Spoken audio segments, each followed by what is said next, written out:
Então o artigo 264, ele prevê, em casos de atos em regime de urgência, que a carta, além do meio eletrônico, ela possa se dar por telegrama ou mesmo até por telefone, não se aplicando essa possibilidade em relação às cartas rogatórias, que devem respeitar as normas internas do país destinatário.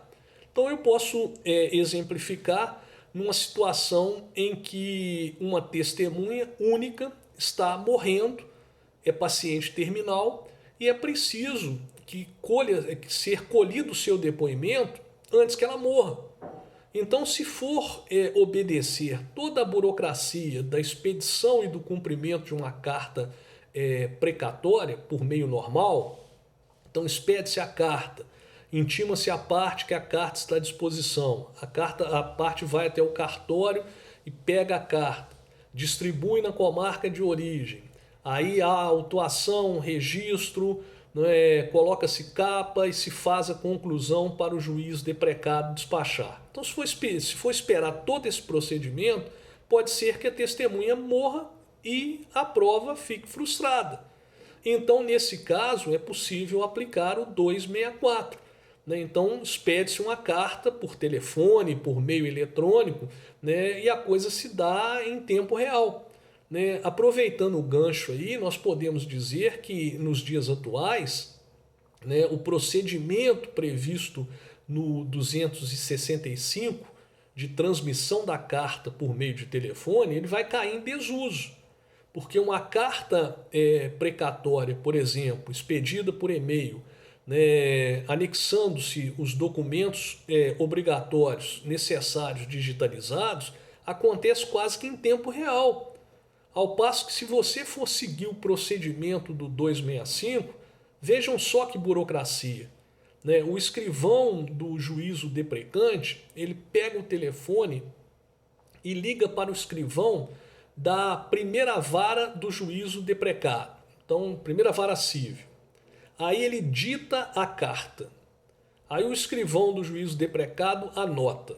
Depois que ele anotar, ele vai digitalizar, vai preparar a carta, vai retornar a ligação e vai ler a carta e pedir a confirmação. Só aí os autos serão conclusos para que o juízo deprecado possa dar a ordem de cumpra-se. Então, olha só que burocracia. Não se justifica mais nos tempos atuais, na era da informática. Então, a expedição por meio eletrônico certamente vai tornar esse procedimento previsto no 265 um procedimento ultrapassado. Certamente ele vai cair em desuso. Finalmente, vamos comentar a respeito da citação. A citação é um dos atos processuais de maior importância no processo civil, porque é através dela que a relação jurídica processual se aperfeiçoa. Até antes da citação, nós tínhamos uma relação processual bilateral, autor-juiz. Com a citação válida do réu, essa relação se triangulariza, autor, réu, juiz. Então, complementando a relação processual. Então, muito embora o processo se forme, podemos dizer, com a petição inicial sendo protocolada, fica-se em estado de latência, até que o réu ele seja convocado para apresentar a sua defesa.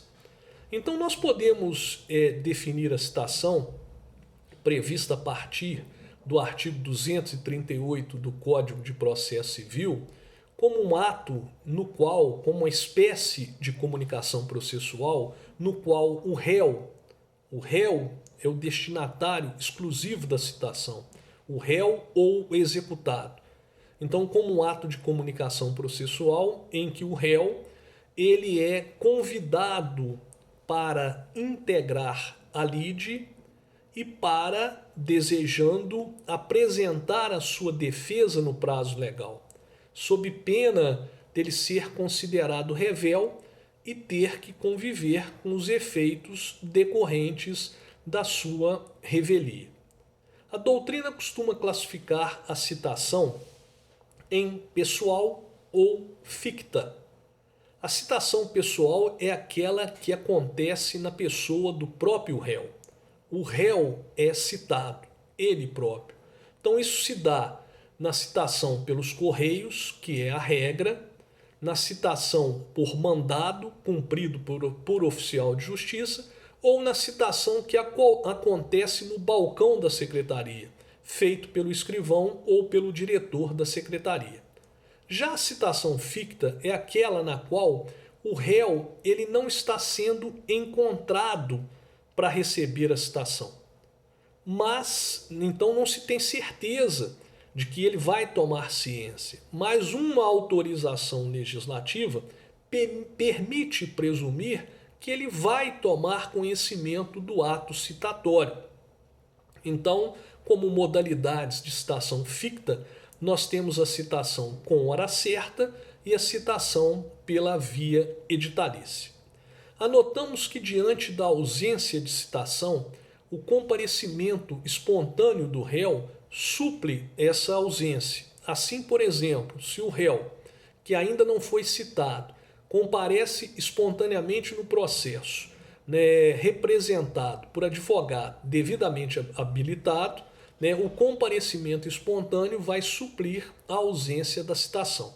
E, finalmente, com relação à nulidade de citação, nós podemos dizer que a mesma deve ser arguída como defesa preliminar, leia-se artigo 337, inciso 1, de contestação.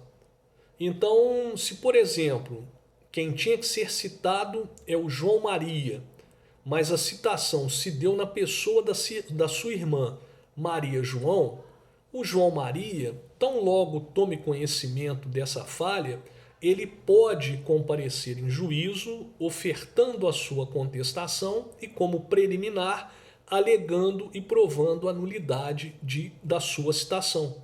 Reconhecida a nulidade da citação, a sua contestação, a revelia em relação a ele vai ser afastada e a sua contestação será considerada tempestiva, será considerada dentro do prazo.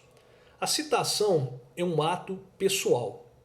Ela deve recair, como regra, na pessoa do réu. Então tem que se ter certeza de que o réu, somente ele, tenha recebido a citação, tenha tomado conhecimento do ato citatório. Agora, existem situações de exceção que são ditadas pela dinâmica, pelo dia a dia da atividade forense.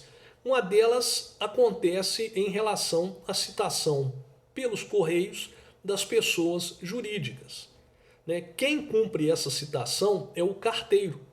E o carteiro ele não costuma ser recebido pelo presidente, pelo diretor da empresa.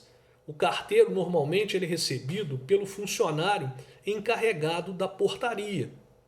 Então, no caso das pessoas jurídicas, a citação ela acontece na pessoa de um terceiro, daquele funcionário que foi encarregado pela empresa de receber as correspondências, inclusive as correspondências judiciais. Outra situação em que nós poderemos ter como válida uma citação aperfeiçoada e interposta pessoa é a partir da aplicação da teoria da aparência. A pessoa jurídica ela deve ser citada na pessoa de quem o respectivo contrato indica. Então, normalmente é o sócio empresário, o sócio gerente, o diretor-presidente que recebe a citação. Aí o oficial de justiça vai cumprir um mandado de citação na sede da empresa. É recebido por alguém que se apresenta como gerente. E aí ele cita a empresa. E sem qualquer oposição, o gerente recebe o mandado de citação e lança o ciente. Posteriormente, a empresa alega nulidade de citação ao argumento de que aquele gerente era o gerente empregado e não o sócio-gerente. Nesse caso, por força da aplicação da teoria da aparência, a citação será considerada válida. Ainda existe, né, a possibilidade da citação ser residual, né, aperfeiçoada em terceira pessoa, no caso dessa terceira pessoa possuir poderes especiais para ser citado em nome do réu. Então, o advogado, por exemplo, ele pode receber na procuração o poder especial para receber citação em nome do réu. Então, é mais uma exceção. Então, se a citação do réu acontecer na pessoa do advogado, desde que ele tenha esse poder especial, essa citação será considerada válida. O 242, parágrafo 2º, ele traz uma exceção também envolvendo, né, as ações locativas movidas pelo locatário contra o locador. Então são 3 hipóteses aí: ação de consignação em pagamento, revisional de aluguéis, renovatória de locação comercial.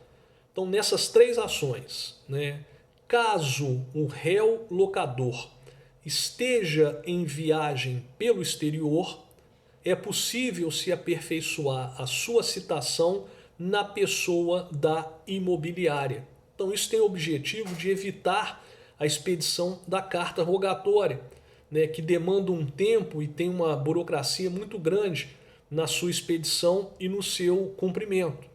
Então, para a aplicação desse dispositivo, 242, parágrafo 2º, só nessas situações. Se o réu estiver viajando pelo Brasil, não vale, só viagem exterior. E tem que ser uma ação locativa, movida pelo locatário contra o locador. E qual a razão de se permitir que o réu seja citado na pessoa da imobiliária? Porque nesse tipo de negócio, né, a imobiliária recebe uma procuração com amplos poderes do proprietário. Né? Ela pode receber e dar quitação dos aluguéis, ela pode negociar valores, ela pode assinar contratos, estabelecer condições, receber correspondências e aí presume-se que ela também pode receber as correspondências judiciais relativas àquele imóvel. Por isso é possível aplicar a citação residual. Para finalizarmos, o 243, ele trata do caráter itinerante do mandado de citação.